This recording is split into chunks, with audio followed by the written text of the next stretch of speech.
tokrat o občinskem informatorju. Velik požar na Hočkem Pohorju, škoda $500 000. Študenti arhitekture v 2 projektih predstavili arhitekturne vizije v Sveti Trojici. 20. jubilejna obariada na Ptuju.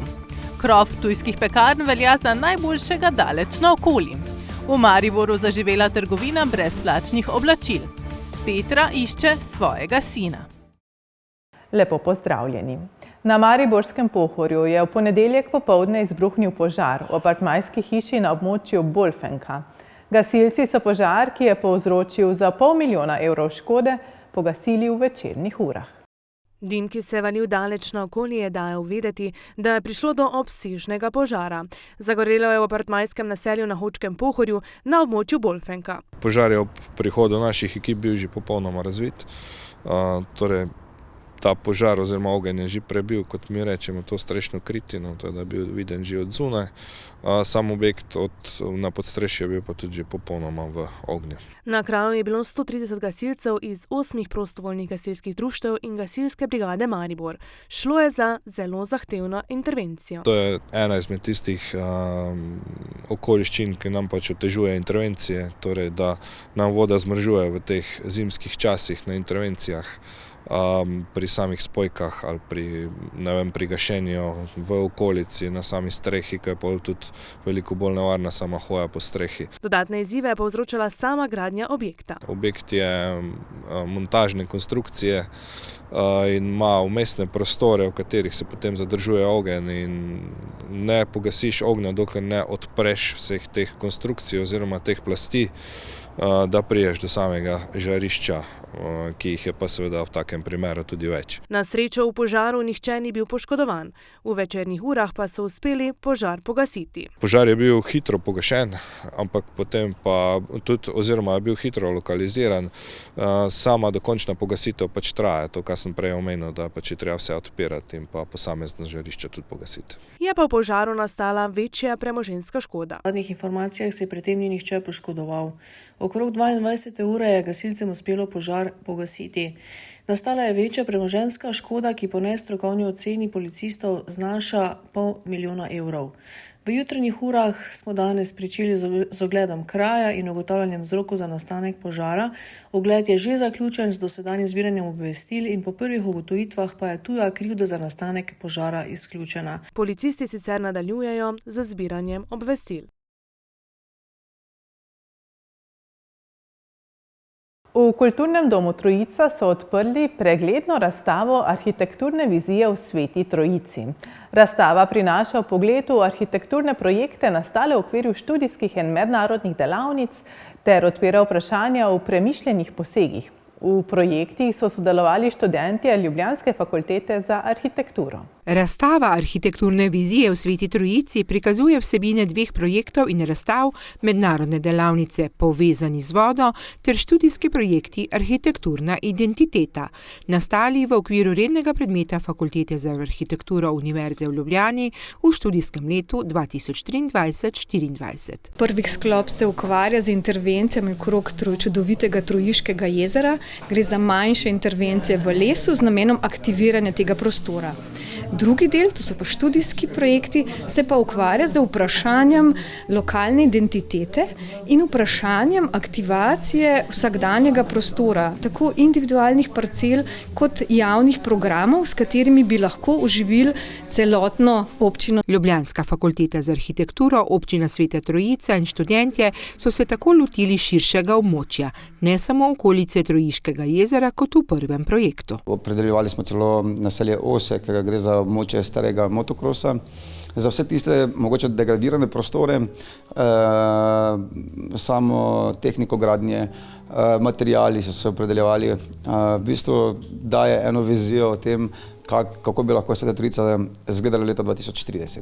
Med drugim je ena od študentk razdelala idejo o razpršenem hotelu. To pomeni, da so pač hotelske enote razpršene po mestu in da ko turist pride v mesto, se sprehaja od ene do druge enote in spoznava kraj, meščane in lokalno kulturo. In na ta način smo hoteli nekako približati turistom lokalno identiteto, ki smo v začetni fazi naloge, pač smo se s tem ukvarjali. in ohraniti lokalni kontekst, genius loci prostora. Tudi smo se zgledovali po filozofiji Baukultur, enem izmed osmimi načeli, sense of a place oziroma duh prostora, občutek prostora. Delali so v okviru glavnega seminarskega projekta. To je bil nek glavni projekt, čez celo leto smo ga delali. Nekje pol leta in smo tudi prišli na obisk lokacije, večkrat smo tudi prišli sem, da smo tudi spoznali kulturo kraja in tudi duh prostora, ki ga daje.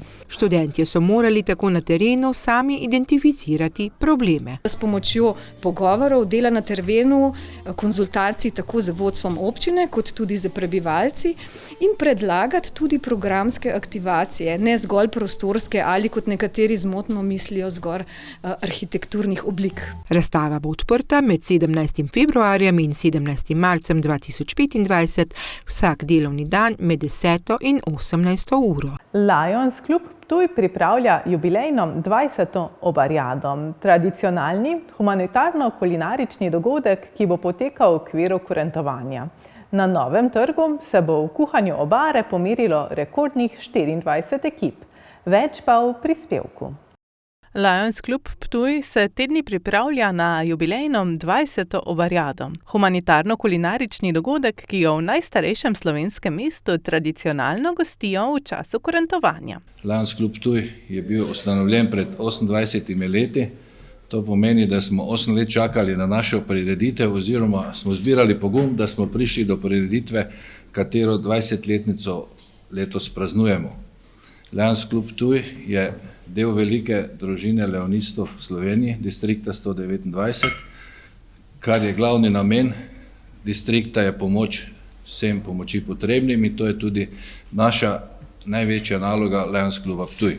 Prireditev obariada, ki velja v prvi vrsti za dobrodelno, je v teh 2 desetletjih postala za Ptujčane in obiskovalcev drugod nepogrešljiv dogodek. Ko se zazremo v preteklost, moramo govoriti, da je obariada v vseh teh 20 letih dosegla res velike dosežke.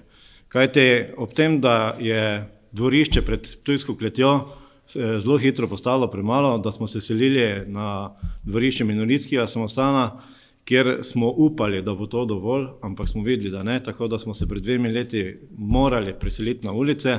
Zadnji 2 leti poteka na Novem trgu, tako bo tudi to soboto, ko bo znanje v kuhanju kurje obare preizkusilo rekordno število 24 ekip.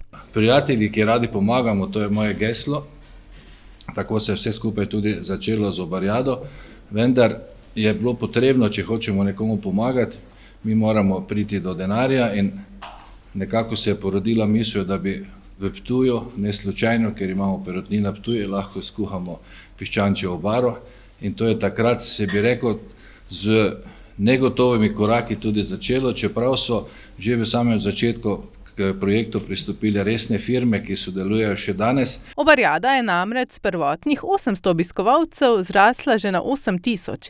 Iz leta v leto se povečuje tudi število sodelujočih ekip, ob tem pa na prireditvi razdelijo okoli 5000 brezplačnih obrokov.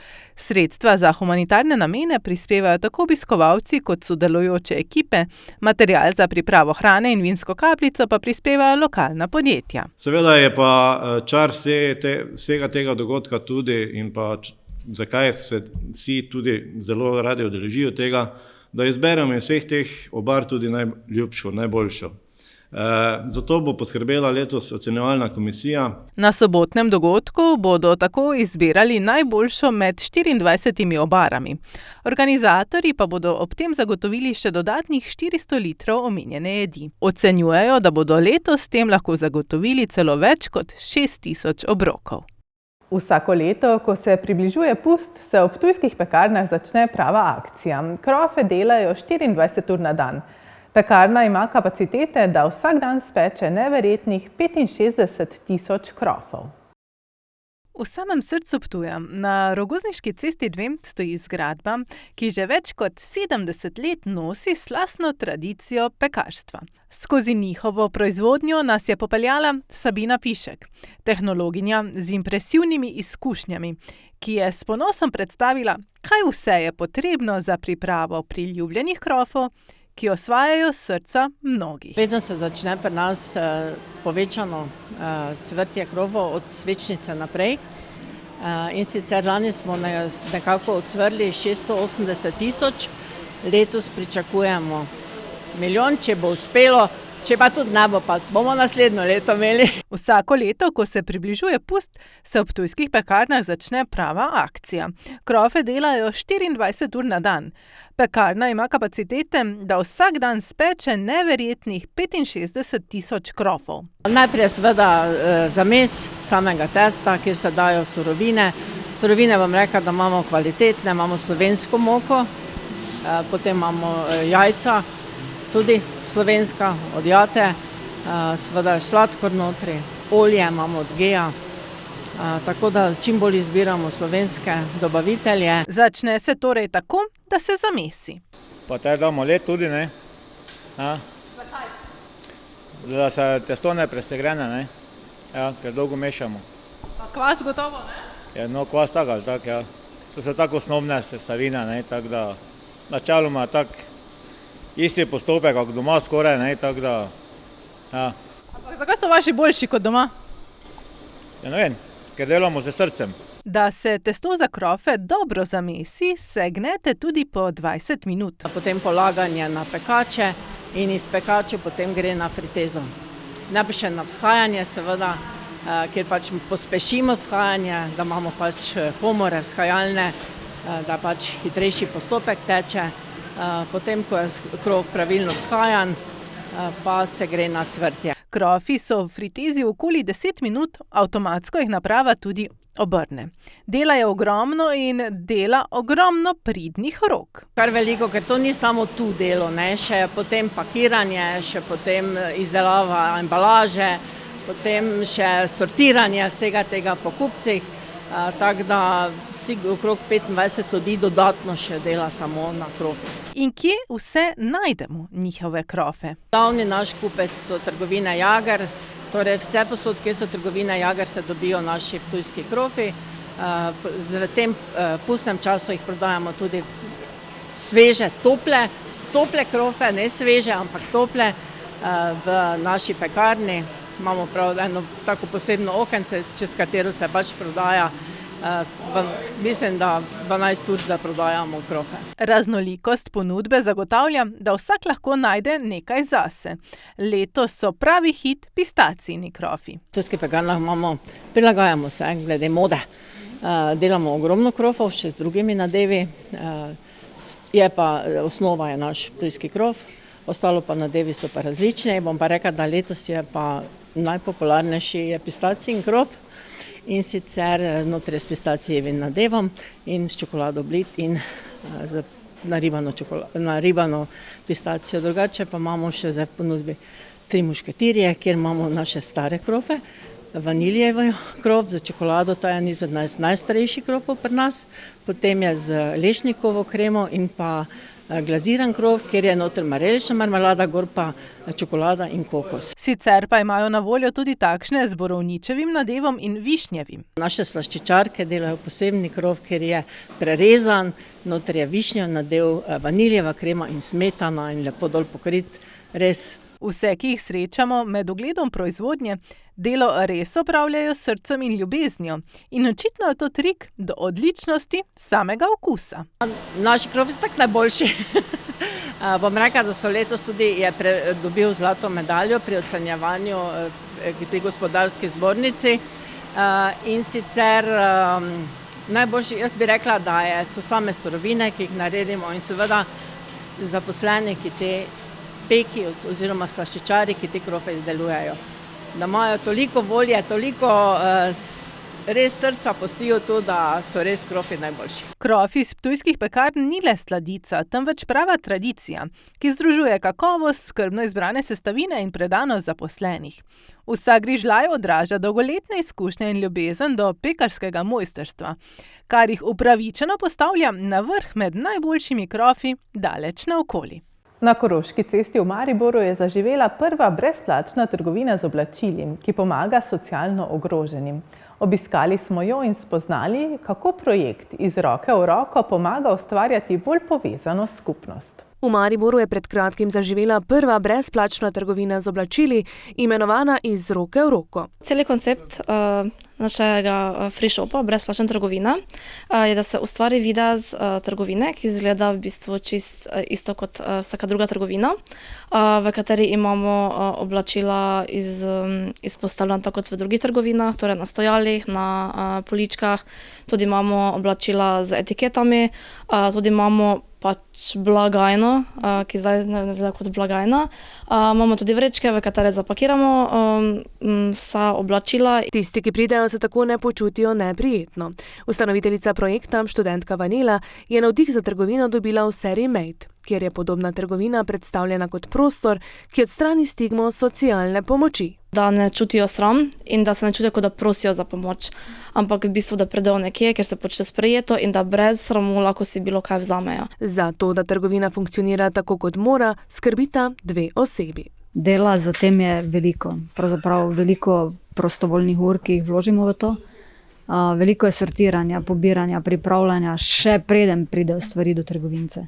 In kaj vse najdete v trgovini? Trenutno smo nekako z toplimi oblačili, seveda, kar smo v zimskem času. Drugače pa ja, nekako bomo poskusili, da se prilagodimo letnim časom. Moška, otroška, ženska, oblačila, obute, dodatki. To je zaenkrat to, s čem smo štartali. Odziv ljudi je bil precej večji, kot so sprva pričakovali. Edina težava zaenkrat je, da jo zamenjajo z izmenjevalnico. Mislijo, da morajo nekaj prenesti in da potem lahko takrat komaj nekaj drugega vzamejo. Vanila opaža, da je veliko ljudi, ki je v stiski, a ne le oblačila. Veliko jih je, ki v bistvu najbolj rabijo tudi družbo pa pogovor, ki so osamljeni. Dosti jih je tukaj po 2-3 ure, pa se pogovarja, vzamejo mogoče eno majico ali pa en polover, pa več ali manj se menijo. Donatorjem se zahvaljujejo, trenutno oblačil zares veliko, ob tem pa pozivajo. Oblačila naj bodo res, ne rabijo biti iz čistilnice, naj bodo pa cela, ne nekako popackana, seveda taka, da bi jih vsak ponosil. Zaenkrat je trgovina, ki se nahaja v prostorih kulturnega inkubatorja na Koroški cesti 18, odprta vsako soboto od 9. do 2. ure. In velikokrat se zgodi, da se že pred 9. nabere vrsta, ki čaka na odprtje. Petra je rodila leta 1998. Nekaj dni po porodu so ji dejali, da je njen otrok umrl. Danes je odločena, da poišče resnico. Petra je s carskim rezom rodila sina. Dejali so ji, da je z njim nekaj narobe. Prepeljan je bil v pediatrijo mariborsko. Jaz sem njega videla šele 4. dan. So mi dovolili k njemu. Takrat sem jaz njega videla, seveda na vseh teh aparaturah. Verjemite, meni se takrat, sploh ko so mi prišli povedati, da je z njim nekaj narobe, se mi je svet podrl. Sina sta predtem videla njen mož in tašča. Opisovala sta drugačno sliko, kot jo je videla sama. Po odhodu domov pa so se začele številne nepravilnosti. Je prišla k meni domov patronažna sestra. Ona je prišla po stopnišču. Rekla je zdravo, jaz sem prišla, vse predstavila seveda in je rekla, da je prišla pogledati mene in pa mojega otroka. Jaz v tistem trenutku sem spet začela jokati in sem rekla, moj otrok pa je umrl. Ne znam vam opisati tisto, ko sem jaz njo pogledala, ona je prebledela, ona je rekla, joj, jaz se opravičujem, meni nihče ni povedal. Nekaj mesecev kasneje je prejela vabilo na cepljenje, zato se je odločila, da gre po mrliški list in ga priloži. Gospa je rekla, da mi ga žal ne more izdati, ker ni vpisan. Rekla je, pridite, gospoda, vam pokažem, ne moramo vam izdati, ker ni vpisan. Pokazala mi je na 3 straneh napisane ljudi, mojega otroka, niti pod priimek Lorbek, niti pod priimek Tadić, ni bilo vpisanega. Nejasnostim, kar ni bilo videti konca. Moja zapestnica ni identična številkam, ki so na dokumentaciji. Moja zapestnica recimo ni vrezana, vidi se tudi, da ni bila nošena. Na slikah, na nobeni od 4 slik ni vidno, da bi recimo moj otrok imel zapestnico na roki. Odločila se je, da poišče resnico. To poskuša najti tudi s pomočjo fotografij sorojencev. Celotno oddajo najdete na lokalec.si / oddaje Moja zgodba. Toliko za nocoj oddaji Občinski informator. Poglejmo še, kaj se te dni dogaja v naših krajih. V soboto bo na Bregu ogled razstave del sodobne slovenske umetnosti iz zbirke Galerije mesta Ptuj. Prav tako v soboto ob 19. uri pa bo tudi vinski večer z vini Toplak, in sicer v degustacijskem prostoru Tic Ptujska Gora. Cena degustacije je 12,5 €, prijave pa na miran.sincer@tenzor.si. Sveže novice pa najdete na lokalec.si in mbreport.si. Želim vam lep dan še naprej in nasvidenje.